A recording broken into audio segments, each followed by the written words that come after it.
ప్రధాని నరేంద్ర మోదీ రష్యా పర్యటనపై ఉక్రెయిన్ అధ్యక్షుడు జెలెన్స్కీ తీవ్రంగా స్పందించారు. పుతిన్తో మోదీ భేటీ తమను తీవ్ర నిరాశపరిచిందని ఆవేదన వ్యక్తం చేశారు. ఉక్రెయిన్పై రష్యా క్షిపణి దాడి చేసి అనేక మంది ప్రాణాలు తీసిన రోజే ప్రపంచంలోనే అతిపెద్ద ప్రజాస్వామ్య దేశనేత ప్రపంచంలోనే అత్యంత కిరాతక నేరస్తుడితో మాస్కోలో ఆలింగనం చేసుకుంటున్నారంటూ జెలెన్స్కీ నిరాశ వ్యక్తం చేశారు. శాంతి ప్రయత్నాలకు ఇది గట్టి ఎదురుదెబ్బ అని జెలెన్స్కీ తన ఎక్స్ ఖాతాలో రాసుకొచ్చారు. రష్యా క్షిపణి దాడిలో గాయపడ్డ చిన్నారుల ఫోటోలను, ధ్వంసమైన భవనాల ఫోటోలను ఎక్స్లో పోస్టు చేశారు.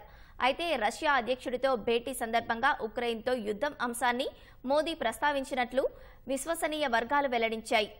దేశాల ప్రాదేశిక సమగ్రత, సార్వభౌమత్వాన్ని భారత్ ఎల్లప్పుడూ గౌరవిస్తుందని, యుద్ధ భూమిలో దేనికి పరిష్కారాలు లభించవని మోదీ చెప్పినట్లు తెలిపాయి.